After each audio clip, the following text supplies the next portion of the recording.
Hello Deepspace hunters and welcome back to a new video on my channel, Virtual Heartbeats. We'll start by We really do have a great connection. looking at our man. Even our daydreaming is in sync. Cause just look at him. I love this look at him. Oh my god. With the hat and the beanie and the new hairstyle from the Netherlord. Oh my freaking god.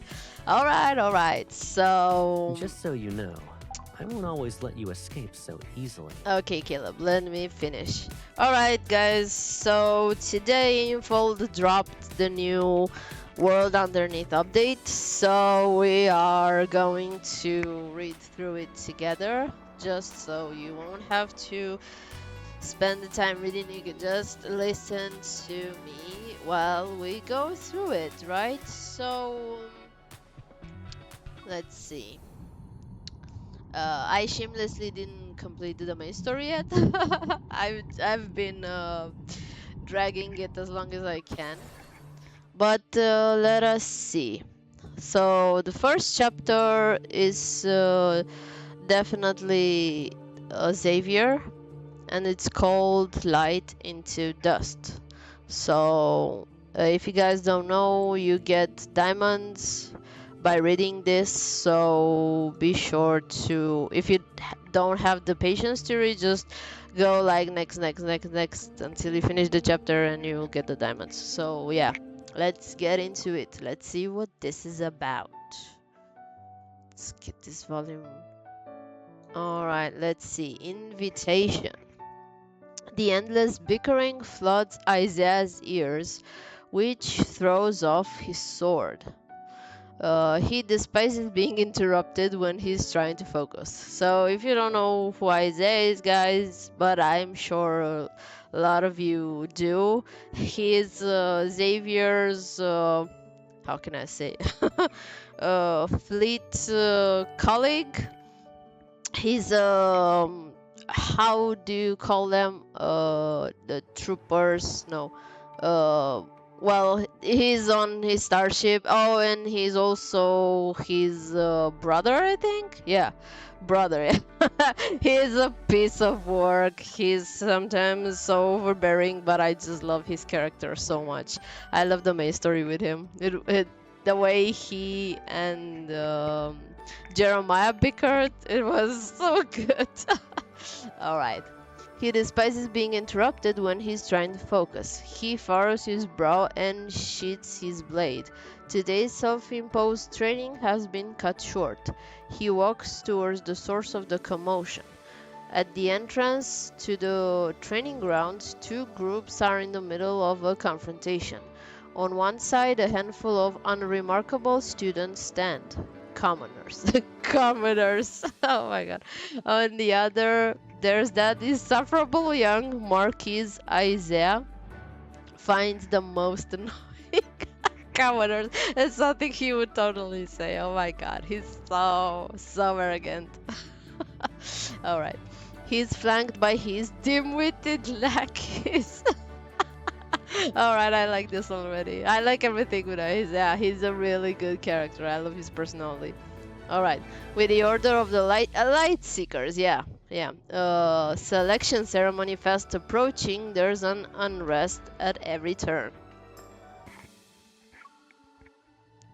We reserved this space in advance and followed the appropriate procedure. What?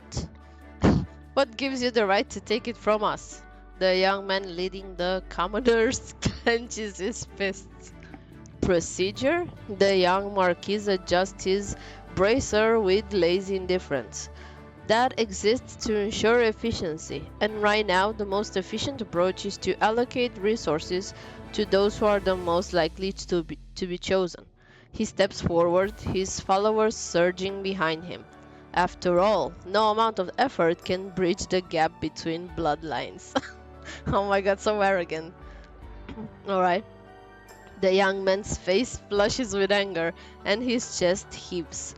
Isaiah approaches. When their gaze is met, a flicker of hope crosses the commoner's expression.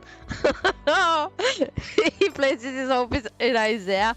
He's lucky that he doesn't like that Marquis.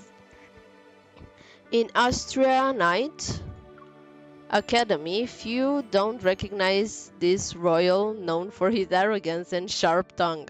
More importantly, his status grants him the authority to settle this dispute.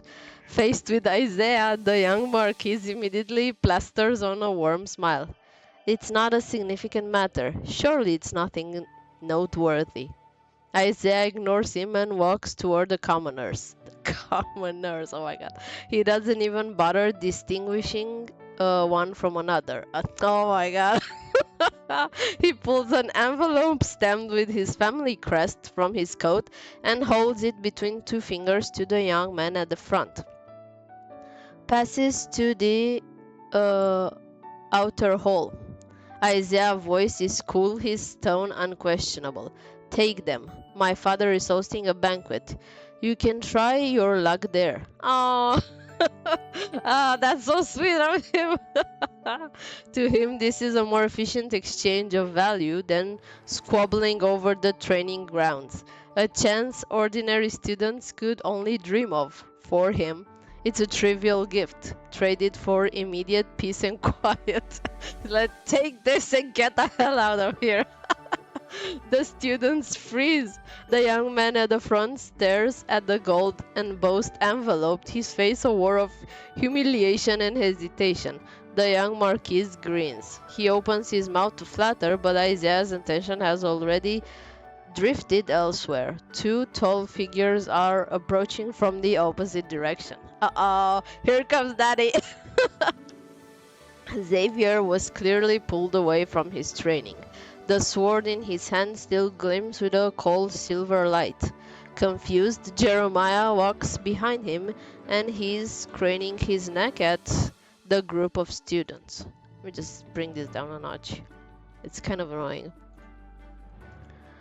You're not training? Didn't you say someone took your spot? So you asked me to fetch the perfect? Isaiah has always found this curly-haired commoner annoying. Poor Jeremiah. Curly-haired commoner, oh my god. Oh, this is so good. Especially when he talks too much and forgets his place. Oh my god, Isaiah is so freaking arrogant. I just love him. Xavier! The students latch onto Xavier like a lifeline. They hurry behind him and their voices brim with indignation. We reserved the training grounds first and followed the rules. They just appeared and took it. Is that so? Xavier doesn't acknowledge Isaiah. Instead, his gaze settles on the young marquis standing behind him. The young marquis has been on edge as soon as Xavier appeared. His smile freezes and the atmosphere is heavy. Here comes Daddy! Oh god. The training grounds belong to the royal family. Why would anyone need to make a reservation? Xavier's gaze calmly sweeps over everyone. Then he raises his hand, and a soft yet solid screen of light materializes over the entrance. It reveals the access registration protocols. On the screen surface, the time slot the students have reserved glows and shows it has yet to expire. The training ground system are well maintained. Your eyesight must be poor if you couldn't read it. Xavier regards the young marquis with aloofness. Can you see it now? I see it. As the cheering commoners crowd around Xavier, he never once glances in Isaiah's direction. It's an omission that feels deliberate. It definitely is. Oh my god, these two. Alright, maintaining his haughty composure, Isaiah grits his teeth and swallows his resentment. Ignoring Jeremiah, he steps forward and presents Xavier with a more inquisitive invitation. Perfect timing. This saves me the trouble of asking that juniors of yours. My father insisted the invitation be delivered personally to your highness. Jeremiah rolls his eyes when Isaiah opens his mouth. These two, I love these two. Oh my god. They were so funny in the main story. Isaiah notices it and shoots him at Claire. The curly-haired commoner is being rude again. The fact that Xavier keeps such a company is utterly beneath his station. How considerate of you. Xavier says, the banquet conflicts with my training schedule. I won't be attending. He turns to Jeremiah with easygoing familiarity. Let's head back. Alright, Jeremiah falls into step beside him without missing a beat. The two walk away shoulder to shoulder, their strides perfectly matched. Fragments of their conversation about the selection are carried back on the wind. Isaiah remains rooted in place, the rejected invitation crumbling in his grip. Poor Isaiah. Well, he deserves it that he's such an arrogant ass all the time. Alright. Part 2. Choice. Xavier truly regards Jeremiah as his equal, a commoner. The retreating figures moving in perfect sync hang like an unspoken answer beyond the borders of the world Isaiah has always upheld. It's impossible to explain, impossible to ignore. They pass, yet each memory only sharpens the image. During his solitary training sessions, Isaiah's sword work falters uncharacteristically. When his blade trembles, what he cannot suppress is something deeper, an instinctive, knowing unease. Xavier, the future king of Philos, repeatedly strays from the world he was born to lead, and Jeremiah serves as the most glaring point of reference. He has something against poor Jeremiah. He's such a sweet guy. Oh my god. He's an insignificant commoner. Maybe he's in love with him or something. Who dares to covet a place in the order of the Light Seekers. Being a knight means carrying the weight of one's bloodline and duty. Its meaning and its honor aren't to be taken lightly. Isaiah will show Xavier the proper path. Yeah, right. Those truly qualified to walk beside him are those born to shoulder the future of Philos, not some happenstance companion who happened to fall into step. Oh my god. He truly has some. He hates Jeremiah. Beneath the holy sword of the goddess, Isaiah levels his blade at Jeremiah. I shall be the one to test your qualifications. Oh my god. Isaiah, third-year student of House Star Hunters, son of the senior counselor of the Royal Council and member of the royal family, formally challenges you to an honorable duel. The words have barely left his lips before his blade flashes like lightning. He doesn't wait for Jeremiah's response. Jeremiah's hand flies to his hilt and meets the strike with equal intensity. The exchange is swift and fierce. Relentless, sharp steel resounds. Oh my god. Isaiah, leave them. Stop bullying Jeremiah. The duel doesn't last long. Isaiah's swordsmanship proves to be superior. Years of elite training were forged into strict precision and cutting grace. 10 moves in. He exploits a minute opening and sends Jeremiah's weapon spinning from his grip. He brings his blade to hover at his opponent's throat. Isaiah lifts his chin, pride radiating from every ounce of his movements.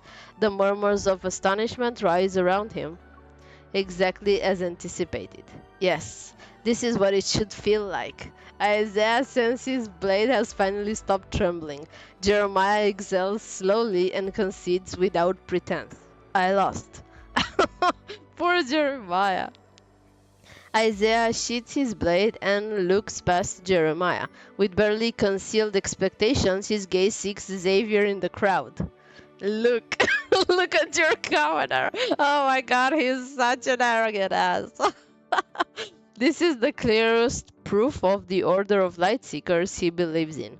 There can only be strength, technique, and the resolve to claim victory at any cost. The gap these concepts create is the most irrefutable evidence of the value he holds sacred. But Xavier doesn't meet his gaze. He walks past Isaiah, picks up the fallen sword, and places it in Jeremiah's hand as though he witnessed an unremarkable sparring match between peers. Jeremiah accepts it, and the frustration of defeat quickly gives way to his usual easygoing demeanor.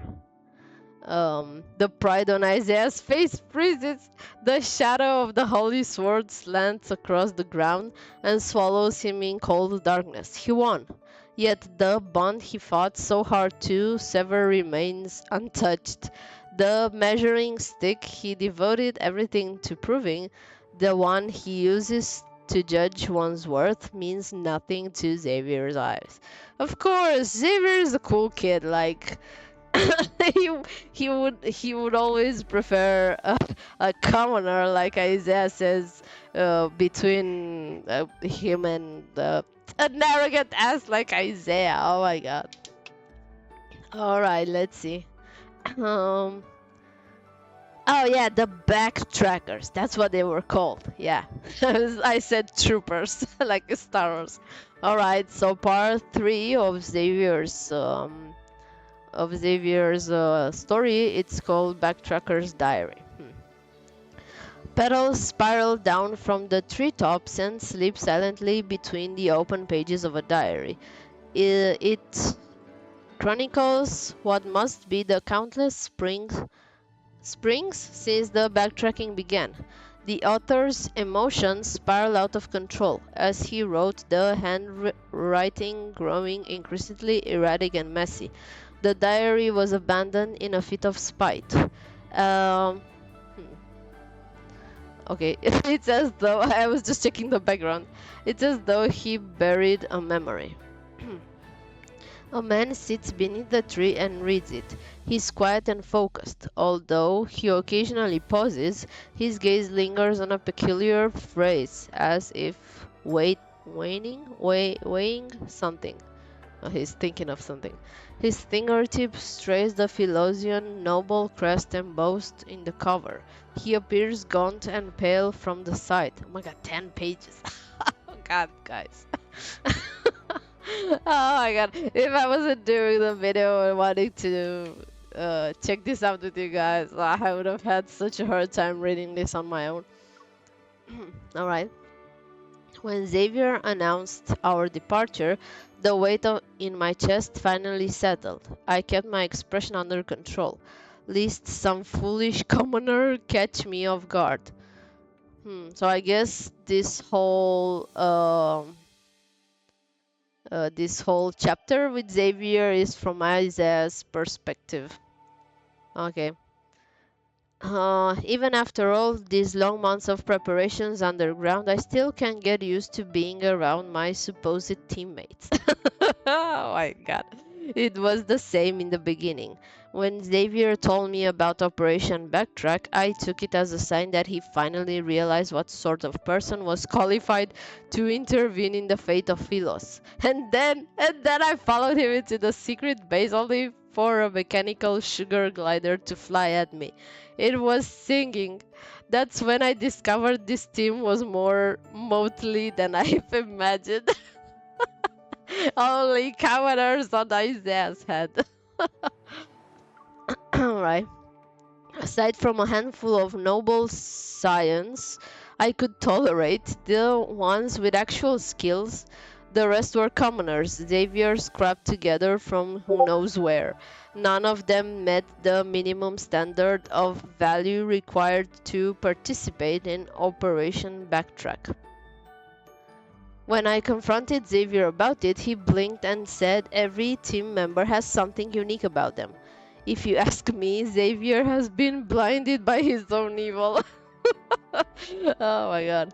Hal gave me this diary as an apology for the sugar glider attacking my face. He said he thought it to sing. Apparently it chirps. You can do it for a moral boost sometimes, but he typically uses it to log data inside the ship. These backtrackers work outside humanity's comprehension. Yay.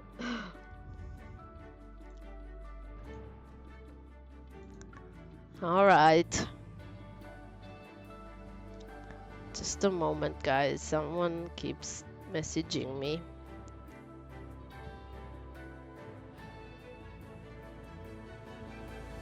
Alright. Whenever another potential warp point is ruled out, the mood in our group worsens. The only thing that stays consistent is that mechanical sugar glider as it flies and sings. Since we started backtracking, we've squandered too much time on unnecessary detours. Today, Xavier chose the longer route again to accommodate a teammate suffering from warp space rejection. He can even withstand this level of intensity. That's what the blood of a commoner gets you. This has nothing to do with it, Isaiah. What the heck?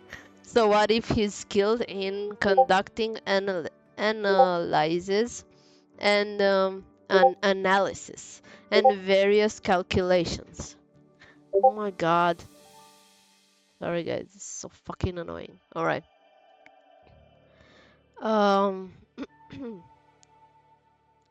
Okay, where was I? Analysis and various calculations. Anyone can be trained to be an expert in those fields, so they hold a limited value. He could be replaced at any moment. If we left him behind, we'd save half of the time we'll spend. Yet Xavier lacks resolve. No, he's just a decent human being, Isaiah. Jesus. When I raised my objection, he had the audacity to say that every teammate's safety is tied to our ultimate goal. The audacity! I said, what the heck? He's such an ass. It's our goal, not the salvation of Philos. The time before last was the same. We encountered the perfect warp opportunity. I said I would hold the rear. In the worst case scenario, I would die as a glorious martyr. But Xavier turned back with Sullivan to rescue me. When they hauled me onto the ship, I didn't pass out from my injuries. Yeah, he's so proud of himself. I promise it wasn't that at all. Rather, the fury at the missed opportunity got to me. Alright.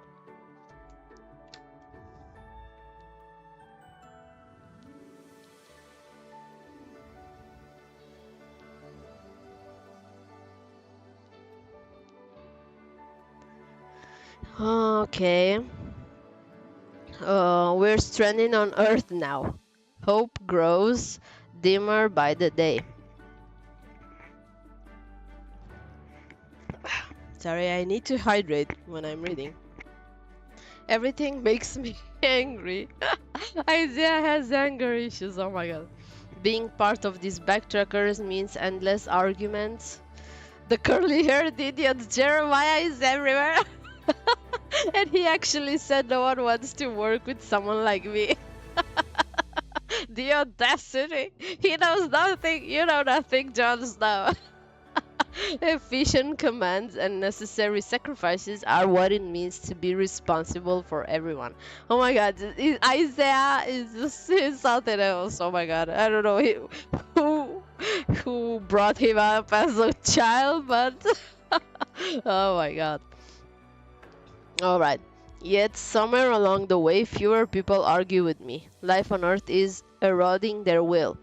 Those who choose to live always slip away in silence, to some nameless island or an unremarkable bookstore. Some succumb to their fear of their bodies aging. Others fall to the loneliness gnawing away at the soul. Today the mechanical sugar glider sputtered and died. Oh my god, this is depressing. The person who could fix it is already gone. Why does Xavier never reveal his anger? Is it where, if it were me, I would have removed that dead weight long ago. Yet he stands there watching people come and go. That's so sad. Poor Xavier. I mean, we practically know this from the main story. I think, yeah, they talked a lot about this. And also in the a lot of this information was actually revealed in the beach banner. Xavier's beach banner memory uh, goes uncovers a lot of this lore about the Backtrackers with the diary and everything. So if you are interested, guys, I'm not sure if I think I posted that memory on my let me just see as I have it here. Did I post it? Did I post the memory? I didn't post the memory? What the heck? Well, I have it, but I haven't posted it, yeah. I would have told you to go and see it, but yeah. I haven't maybe I will post it when the rerun of the beach banner will be. Alright, let's go on. I've had enough. Maybe I should leave too. It's not like the sleeping pod's door can survive another one of my outbursts. Today I walked out alone. Farther than I've ever gone. But perhaps today no longer means anything. Operation Backtrack has stretched on for so long that my sense of time and space grow hazier by the day. At some point during my wandering, I met Soren. It took me a moment to recall his name. Soren. Oh my god, the bad guy. Soren's presence in the Backtrackers was always negligible. He always shrank into corners and agreed to everything anyone said. Just looking at him made me irritated. Oh my god, Isaiah. What was his unique quality again? Oh, right. Xavier once praised his sharp mind. Soren is actually very smart, Isaiah, but he's a bit psycho, so I won't I won't judge you. Alright. Apparently, some of the Backtrackers' boldest early concepts had his fingerprints on them. He was surprisingly open around me and shared many of his ideas. I changed my opinion of him. He's more tolerable than the other commoners. Yeah, he's a loony, just like Isaiah. He doesn't talk back, and he remembers several of my flawless proposals that Xavier vetoed. Yeah, Isaiah, he's kissing his ass and he's like, oh, I can tolerate him. With perfect clarity, I might add. If I run into Soren again, I might be willing to exchange a few more words with him. Oh my god. The endless days since their backtracking began are condensed between these pages. It only took 2 days to read through them. Soren closes the diary, and tosses it into the depths of a drawer. So now this is from Soren's perspective. Okay, this is getting interesting. When he steps out of the gray Ever building once more, he slips on a well-practiced mask of humble deference. His objective is clear as he walks toward the distance. Guys, this is getting interesting, but this freaking music, it's not fitted at all. This is serious shit here, and this music is too cheerful for my mood. Alright, this will be the last staged encounter. He is confident of that. It's been a long time. Isaiah turns and finds Soren reaching out with a smile. I knew you'd choose this path. Someone has to take the first steps to save Philos, and it can only be you, Soren says. Really? I'm wondering if the chapter is before what happened in the main story. Alright, let's see. 4 test records. Trial subject Isaiah. Record keeper Soren. Test record a whatever. Trial subject status excellent. Compliance high. After administrating the beta type adaptation serum. What? He did something to Isaiah? He injected him with something? What the heck?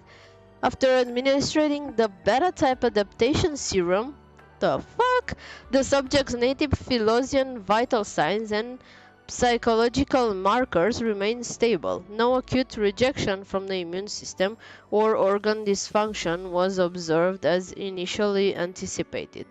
Note: the subject's royal bloodline demonstrates significant environmental tolerance with no signs of physical aging.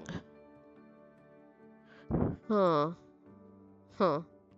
The data suppresses all previous samples. The subject shares a blood relation with Xavier probably. Early observational data shows partial alignment with Xavier. This phase has verified the viability of using a comparable high-quality bloodline as a substitute model to study the unique physiological mechanism of Xavier. Data will be applied to optimize development of the next serum. The application target is still Xavier. Note, or X, I don't know, I think X is for Xavier, right? That's what I think. Note, the trial subject's desire for self-validation that suppresses the Crown Prince provides a perfect behavioral motivator for the project. Oh my god, Soren plays 𝙤𝙬𝙧 like a fiddle. The psychological suggestion should be continuously reinforced. Dialogue recording. Increase my dosage for the next phase. I'll prove that the path I've chosen is more effective than Xavier's. Of course, once you successfully tolerate it and go past this threshold, we'll reach a new horizon.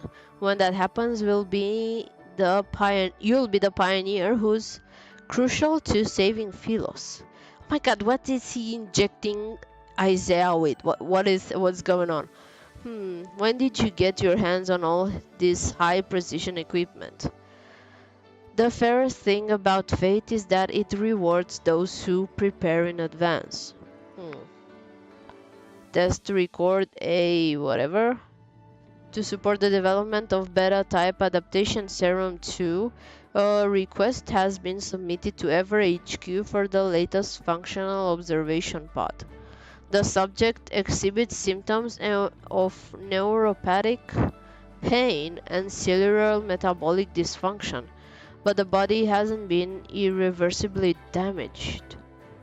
Oh my god, did he do something to Isaiah? Is this after the things that happen in the main story? I'm not even sure. I don't remember. Does Soren die in the main story? I don't think so. He flees or something like that, right? I don't recall if Xavier killed him or not. All right. The most noteworthy observation is how the psychological age fluctuation is stabilizing. The passage of time affects this subject even less than baseline levels. This strongly suggests that royal bloodlines may have a genetic mechanism capable of significantly decelerating telomere degradation while maintaining high-level cellular regeneration. It exceeds the slow aging exhibited by ordinary 𝙤𝙤𝙢𝙗. So he's trying to stop his aging. So he chose an Isaiah because he's a royal, like Xavier. Alright.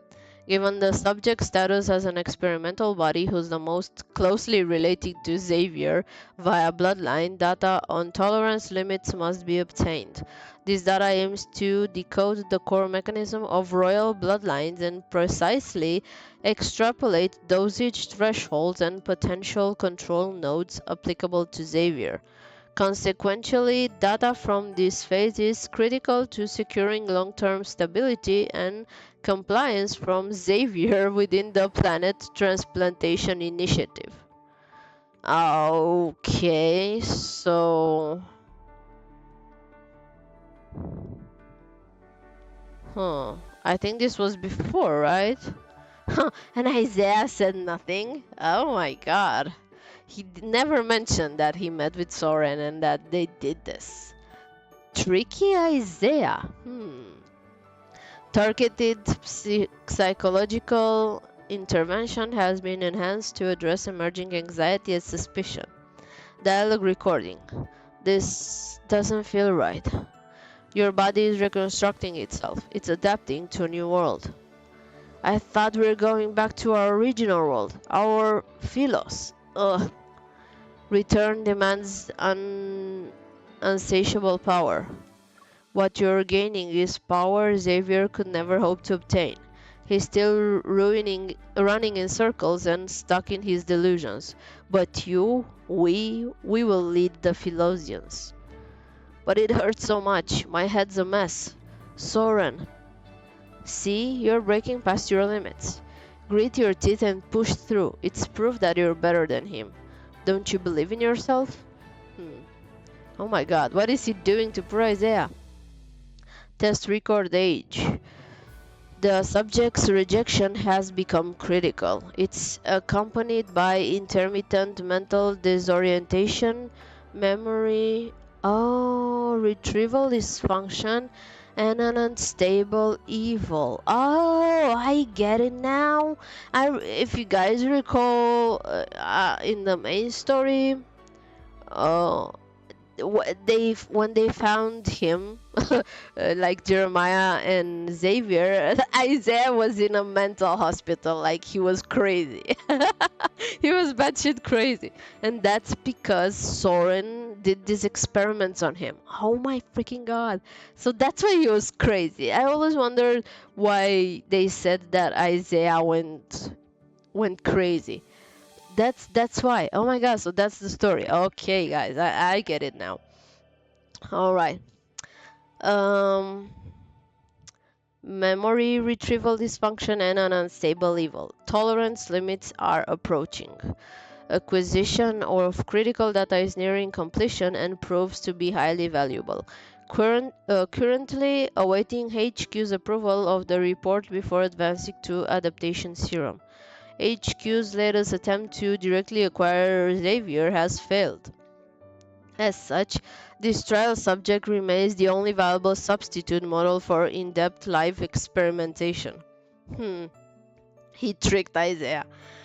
The subject must be kept until a finalized adaptation serum capable of controlling Xavier is successfully developed. Note: the trial subject has discovered the Planet Transplantation Initiative and refused to cooperate with the trials. Forced containment measures will be implemented. Okay, now he's turned into a prisoner. Dialogue recording. The Planet Transplantation Initiative. Soren, you were never trying to help me. Calm down. Since our backtracking began, surely you understand that no one can help us. There are only choices to make. Xavier clings to his useless principles and runs in place. But you dare to choose a path with an end in sight. I need data. You crave superiority. We each get what we want. You bastard! You've been experimenting on my noble body to develop drugs to control him? Ding ding ding ding. Wakey wakey. He is the key and the most unstable variable. Emotion and duty are too fragile against the weight of time. I must possess the means to ensure his cooperation. From the very beginning, you only saw me as his substitute. Oh, poor Isaiah. You can think of it that way. After all, Xavier was born with everything, including the privilege to run away. But you and I are the ones left behind. We have no choice but to seize what we can, even if it means taking risks. Put down the documents, Isaiah. Your value determines your place. Now, please accept the final injection. Salvation. Oh, here's where they probably saved him. So this was all right. We'll talk at the end. This is so good. Are you spacing out again? Jeremiah walks in and sets a warm metal meal on the small table. The clutter is deliberately loud, an attempt to drag Isaiah's attention back to the present. It's been over 2 weeks since Xavier rescued him, yet Isaiah still drifts into these daydreams from time to time. Beneath the loose hospital gown, the wrists peeking out still bear fading ligature marks and bruises from needles. The slightest sound makes him go rigid. His unfocused pupils contract before dilating again. So, poor Isaiah. I mean, he's an ass. A royal ass, but he didn't deserve that. Soren is fucking crazy. It's no different now. Isaiah flinches subconsciously, his eyes darting warily from the food to Jeremiah's hands. No weapons, no syringe. Oh my god, he's traumatized. This is so sad. And this music is not helping at all, guys. Oh my god. There's just a large bouquet of fresh flowers clutched against his chest. Oh, Jeremiah is such a good guy. What are you staring at? Jeremiah responds with an unapologetic glare. I've got a shop to run. Dropping off your food and delivering flowers to a client nearby is killing two birds with one stone. Xavier sent you? Isaiah's voice comes out dry and rough because of disuse. Soren's final words echo in his ears like a recurring nightmare. He's disoriented, struggling to reconnect with reality. Oh my god. Poor Isaiah. Obviously. You think I'd willingly look at your grumpy face? Jeremiah huffs. He's got other things to deal with. You don't have to do this. Isaiah turns away, his tone deliberately distant. A curly-haired commoner suddenly acting charitable. If you want something from me, just say it. Stop spouting nonsense. Jeremiah's movements are brisk and efficient as he raises the folding bed's backrest and swings the meal tray in front of Isaiah. Eat, otherwise I'll hold your nose and pour it down your throat. Pick. Utensil is shoved into Isaiah's hands. He doesn't touch the food. Irritated, he jabs at the stubborn piece of broccoli until it rolls to the edge of the container. He scoffs. Did you make the broccoli this tough on purpose as petty revenge? Let me make one thing clear. I never believed in Soren. It was mutual exploitation, nothing more. I just chose the wrong ally. Jeremiah leans back in his chair. I mean, this story is really interesting. Oh, that works out perfectly then. If it was only about using each other, you wouldn't have expected him to be sincere. Isaiah lets out a humorless laugh. Refusing to lose, he pushes himself up against the bed. Sincere? Does anyone in the Backtrackers even know what that means? Weren't we just in for ourselves from the start? If you never trusted anyone, then why did you join? Who knows what Xavier's really after? Silence settles over the room. Isaiah catches his breath and braces for Jeremiah's biting comeback. But Jeremiah smirks. He takes back Isaiah's utensil and replaces it with a spoon. Then he rescues the battered broccoli by putting it into his own mouth. Cheeks puffed, he answers. It's muffled but clear. The first time Xavier brought me one of these awful meat patties from Austria Night Academy's cafeteria, he wasn't expecting me to help him save a planet. Oh my god, this is so good. Alright, so the last part of Xavier's story. It's called Isaiah versus the world. Okay. Day after day, through arguments that seem to have no end in sight, Lincoln's annual carnival finally arrives. That evening, a peculiar wanderer-shaped lamp appears as on one of Philo's windowsills. Its crooked green beams lopsidedly into the room, Isaiah stares at it until his vision goes dark. A heavy bundle of clothes landed on his head and blocked his view. Jeremiah! Isaiah yanks off the offending garment and turns around. He's fuming. The culprit flashes him an utterly unapologetic expression. Two people stand nearby. Xavier wears an expression of pure innocence while she smiles warmly. The MC is here! There's a beautifully wrapped gift cradle in her hand. Isaiah, this is for you. Are you sure you want to give it to him? Xavier leans in to whisper to her as if lodging a very serious complaint. He didn't prepare a gift. Is this MC? Oh my god.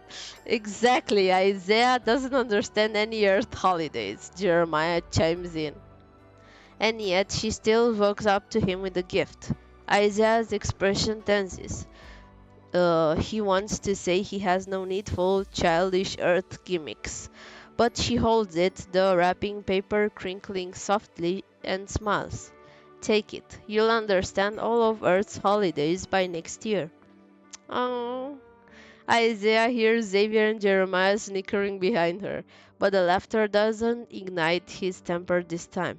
The tips of his ears burn as he accepts the gift. Oh, he clutches it tightly to his chest. Oh, this is so cute, guys. Pushed and dragged, Isaiah is hauled onto the street. By the time he emerges from Philo, he has been transformed into a leafy green pea pod launcher. What? His mouth is a cylindrical tube designed to fire candy stuffed pellets? What is this? Jeremiah dressed as a walnut? She and Xavier walk slightly ahead.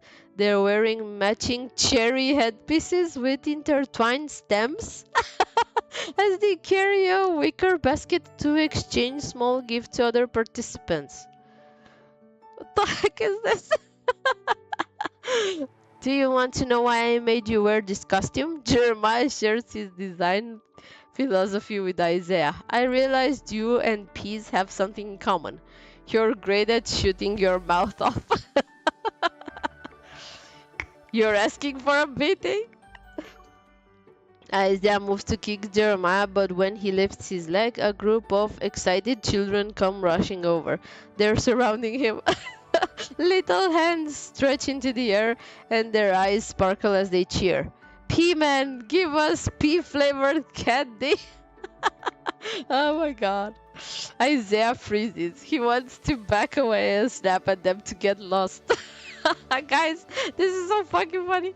When he glances behind him and sees Jeremiah, Xavier and her smiling and playing along, however, the words die in his throat. Oh, look at Isaiah being good for a change. Well, he swallows them. With every bit of irritation he has, he spits 2 candy balls from his launcher.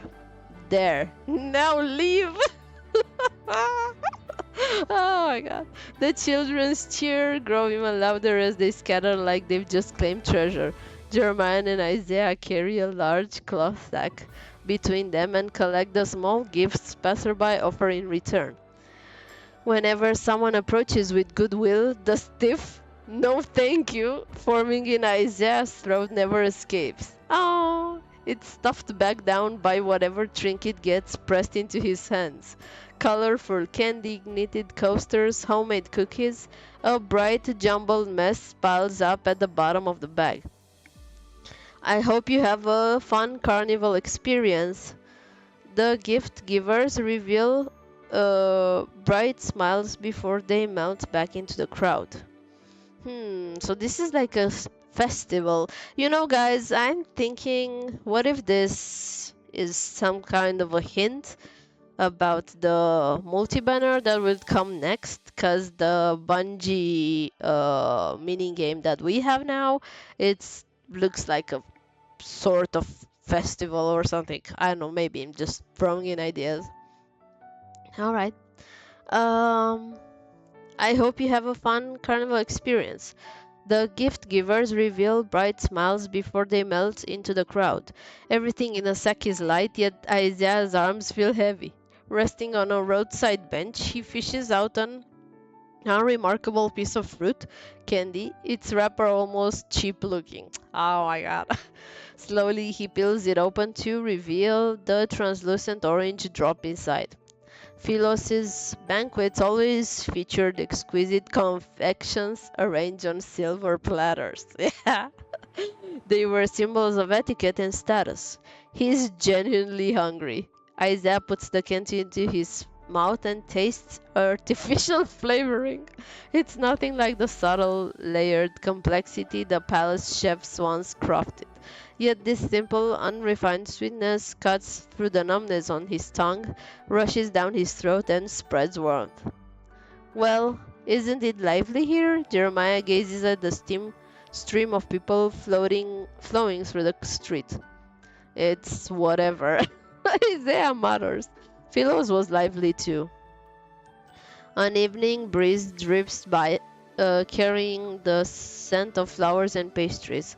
A pea sits beside a walnut. Jeremiah pats his shell. Oh, his gaze drifting towards the cake store on the corner. Something flickers in his eyes. Seconds pass in silence. Then he quietly says, if this were Philos, these people might have been turned into nutrients for the planet. Festival lights strung along, oh, that's so depressing, along both sides of the long street flicker to life with a soft pop. They blaze against the approaching dark. Surprised cheers ripple through the crowd and strangers embrace one another. The glow is impartial. It offers him a small bit of light, too. The candy sweetness still lingers on Isaiah's tongue. A long time passes before he finally sits up, his back stiff and aching. He doesn't notice that he carefully folded the crumpled wrapper into a tiny square. He's clutching it into his palm. Okay, guys. So this was Xavier's story, but it seems like it was Isaiah's story in the end. And let's see. Whoa, 50 diamonds, guys. This is something. This is quite good. So we get what? 100, 200, 300 gems. And with what we get from the mini game, that means like almost a 10 pools. That's good. All right, so this was Isaiah's story, and it was really interesting. I really liked it. I always wondered why he went crazy, and now I understand that it was because of Soren, because he experimented on him. So yeah, that was really interesting. And this last chapter with the festival, that's interesting. I wonder if it's a hint towards the next multi-banner, but maybe not. Who knows? Well, guys, what can I say? I just realized that reading Isaiah's story, Light into Dust, took me like 50 minutes to record. What the heck?